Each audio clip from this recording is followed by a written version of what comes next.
Hello, thanks for tuning in to today's video. My name is Cody, and today we'll be discussing the navigation of the company overview in Construction Online.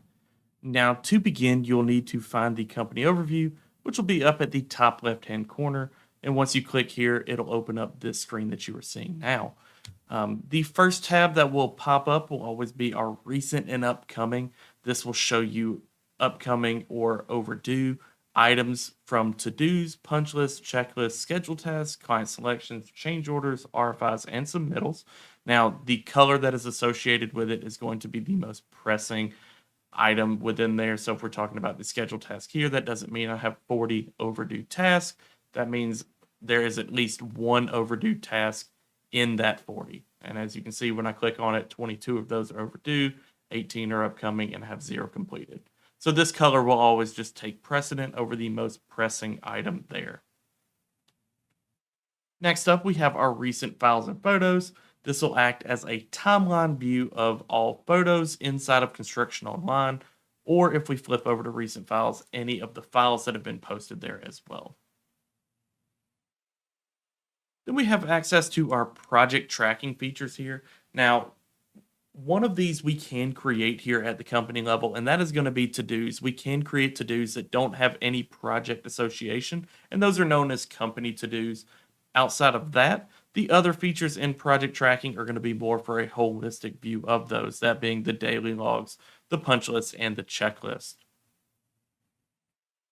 We then have our financials tab, which similar to majority of that project tracking tab, is going to be for a holistic view of all of our projects that we have inside of the system. That being our cumulative estimating, our upcoming client selections, any change order information, whether we have any overdue, as well as all of our invoice information that we may store here.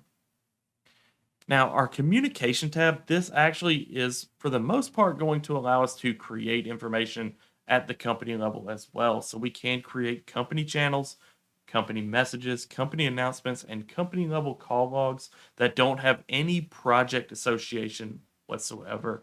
Now, we'll also be able to see our channels, messages, announcement, call logs, but for the most part, we'll have access to create new information as well as see project information here at the company level. Now, as for our RFIs, our submittals, and our transmittals, all of that information will have to be created in the projects.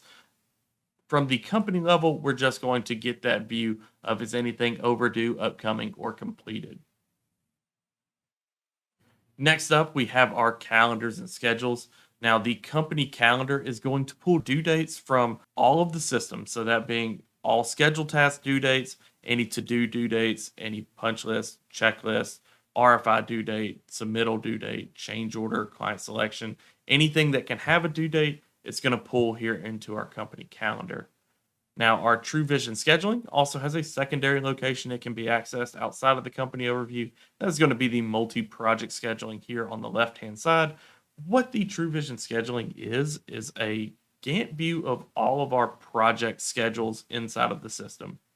Now, also here we have our schedule templates and any schedule reports that we may want to run as well.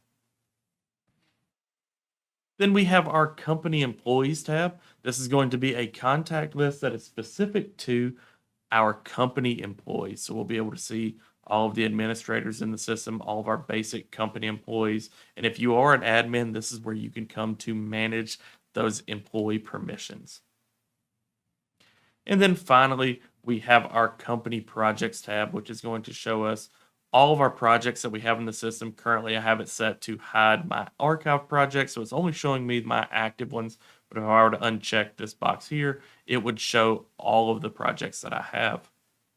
I also have access to just the archive projects, and then I can see my project templates, my estimate templates, and my schedule templates.